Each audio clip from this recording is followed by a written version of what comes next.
Anyone who's listened to any of the previous stuff that I put out will know that 5 Steps to Happiness is kind of tongue-in-cheek, and worse than that, it's probably clickbait.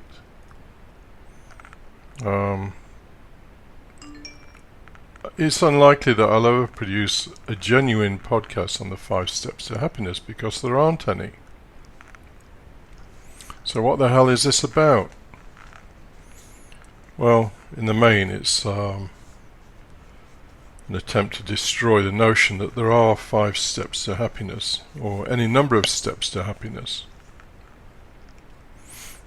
I mean, people are desperate to be happy. They'll work all their life to buy stuff they don't really need, but in the belief that it will make them happy. You know, a bigger car, bigger house, maybe designer clothes, you know, all that kind of stuff. We should tell you something.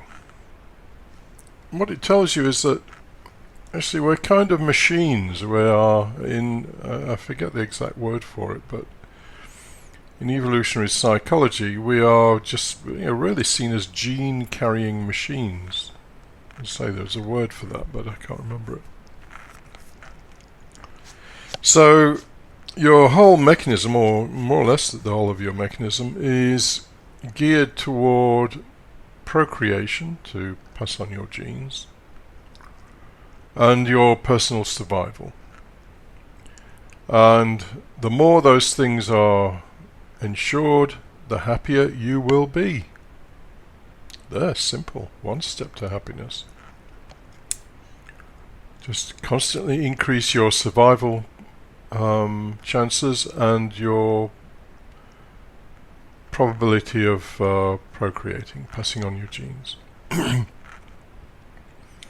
you'll be happy, although obviously it's not as simple as that, because the world doesn't really care all that much about your happiness, and things will happen that are definitely not to your advantage. So you might get seriously ill, you might lose your job, your partner might ditch you, any things like that, any things that negatively influence your survival prospects will make you unhappy. So when people think about happiness, normally what they're thinking about is, well, I'd like more money, I'd like better health care, I'd like a more attractive partner, But really none of that's going to make you happy, for a very, very simple reason. And that is that happiness only comes about through changes in circumstances, positive changes. So guess what? When you've got that 400 brake horsepower motor car that you've always wanted, after a month or two you can kind of get used to the power, and then you want a 500 brake horsepower one, which is the way people live. $10,000 in the bank isn't enough, so they want $20,000 in the bank.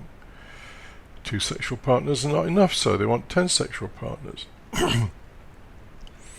And life doesn't oblige, so people are going to get unhappy. Of course, the worst thing you can do to make yourself unhappy is go seeking happiness. It's just, like I think the Buddhists would call it, maybe not exactly these words, but you just are an empty ghost.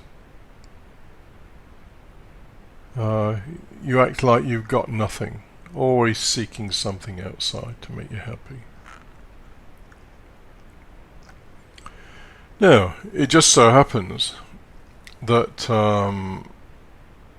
there are kinds of happiness that are not associated with acquiring stuff or getting power in the usual sense of having control over people and that kind of stuff. Anything that promotes your existence, power, fame, money, all that stuff, is going to make you happy for a while until it doesn't, and then you need more. So really you need something that can continually increase with no downside. Because the downside with the normal objects of happiness, so material things and relationships maybe and all that kind of thing, the downside is that they can all go wrong and then you're unhappy. And as I've said in previous podcasts, life is just really a kind of roller coaster for most people. Things go well, they're happy. Things don't go quite so well, they're unhappy. It's the life of a dog. Someone said to me, Martin, don't live your life like a dog. And that is the life of a dog. Give it a bone, it's happy. Give it a kick on the backside, it's not happy. And that's what life is doing to us all the time. Sometimes we get a bone, sometimes we get a kick in the backside. However, there is a kind of stuff that brings about power, and we all want power, a power to exist.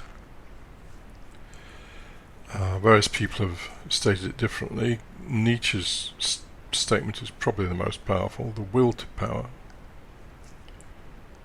We want to express our power. We want power and we want to be able to express it.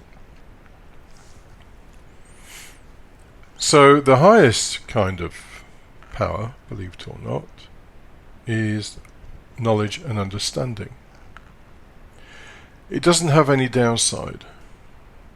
So the more you understand, and what are we talking about understanding? We're talking about understanding life, yourself, and just the way things work. And maybe some stuff that borders on the transcendental. I don't use the word in the sense of New Age goofies who, hug trees and all that stuff. I'm talking about understanding what we cannot understand. Understanding what we are not. Kind of an understanding beyond normal understanding. Anyway, to get back to the main point, knowledge and understanding are a form of power. The more you understand yourself, the more power you will have over yourself. It's the way it works. You won't be so flip-flop with the emotions. Oh, today I'm really happy, it's a nice sunny day and I've just taken delivery of my brand new car and my partner has told me that she loves me and blah blah blah and we're off for a marvellous meal. And then the following day, oh fuck, a tree, there's been a storm and a tree has just fallen on my brand new car. And I've got food poisoning from that fucking meal that I had. And so that's the way it normally goes. It's got a name. It's exaggerated forms, bipolar, is it, or something? When people are very, very high and then very, very low, very, very high, very, very low. Normally we kind of moderate it to some extent. But if you understand yourself, if you understand that a tree falling on your car is a diminishing of your power, that understanding alone will add an extra dimension to the situations you find yourself in. And there's other things you can do as well. But knowledge and understanding are power. The power to deal with yourself, and possibly to transcend yourself in some ways. And the power to deal with the world. And you need to deal with the world. You need to know when people are taking advantage of you. You need to know when you can exploit a situation or something. You need to understand the world and you need to understand yourself. And these things will give you power. Now you may say to yourself, well, I don't like this power thing, it all sounds a bit heartless and all the rest of it. Well, wake up, get real. This is the world, it's about power. Lions rip the throats out of gazelles because they have the power to do that.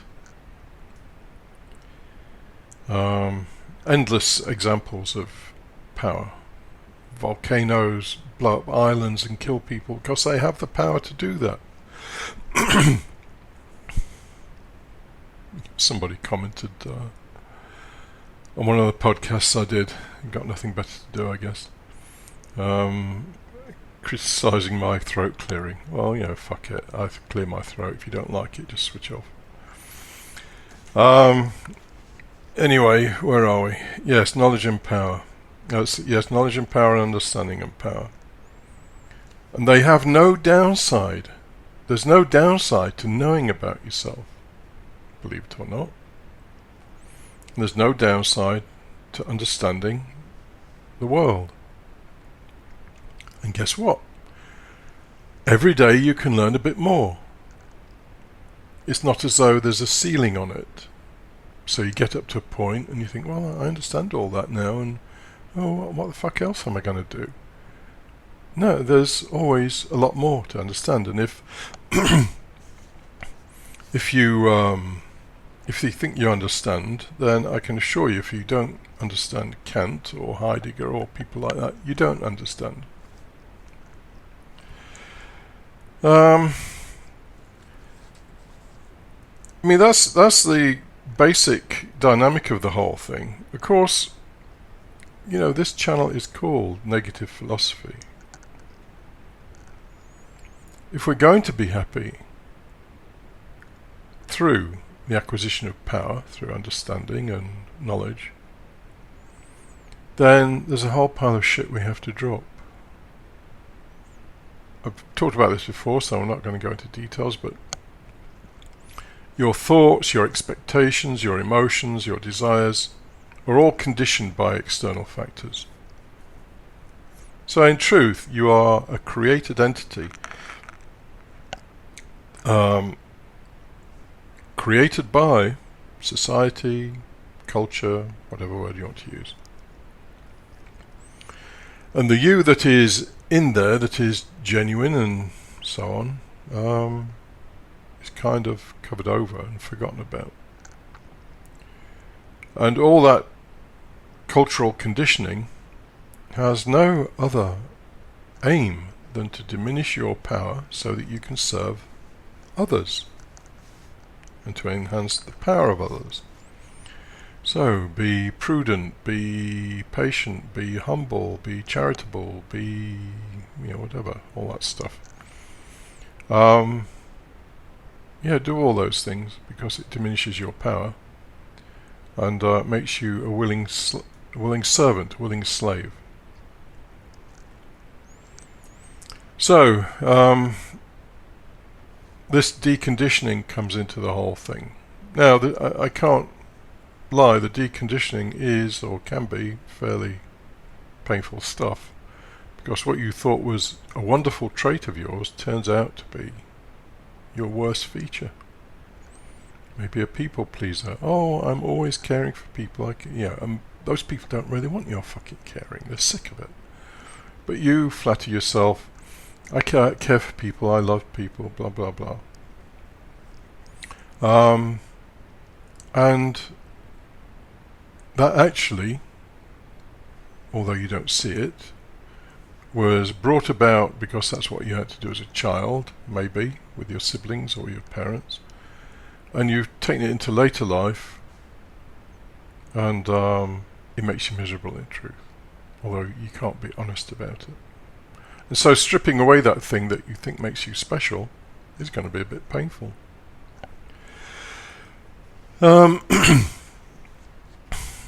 So the whole thing of happiness becomes a non-issue when you are on the road to understanding yourself and the world, and maybe even trying to get a taste of what is beyond this world. I mean, obviously we have no way of knowing what's beyond the world, but by knowing how we condition this world ourselves, we are then left with a huge space of, well, reality actually isn't really like the way I see it, it's something else, and that's quite freeing. Anyway, happiness becomes a non-issue. When you're grumpy, you're grumpy. When you're angry, you're angry. When you're selfish, you're selfish. And when you're people-pleasing, you're people-pleasing, and so on and so forth. At any moment, you are just what you are. There's no little voice in your head saying, oh, well, you shouldn't be like this, or you should do that, or whatever. Of course, when we're in society, we bring out some kind of control over the way we express ourselves. But we don't buy into it. We know what we're doing. But even so, the happiness thing becomes irrelevant. And then you become happy, strangely enough. So, to be what you are at any moment in time,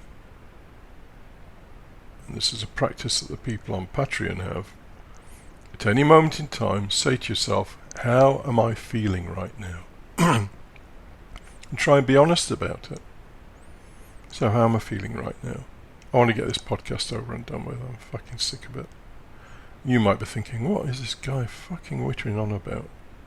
So, that may be some kind of frustration or something, or maybe your friend is telling you about the wonderful vacation they went on, and you're smiling and say, oh, that sounds wonderful, but you have to say, how am I feeling right now? I fucking hate them. They're always boring me with stories about their holidays. So, a starting point is to just be honest about what you're feeling, and whether you're feeling something that people would typically call unhappiness, or whether you're feeling something that people would call happiness, doesn't really matter, as long as you're honest about what you're feeling. Anyway, 5 steps to happiness. It doesn't need me to tell you, don't buy into any of these fucking books that, I can't remember, Jordan Peterson did the 12 rules for life. Why not 13? Why not 48? There are no rules for life. You'll be happy to hear there are no rules for life. Life isn't a thing that you can apply rules to, actually, but that's another podcast.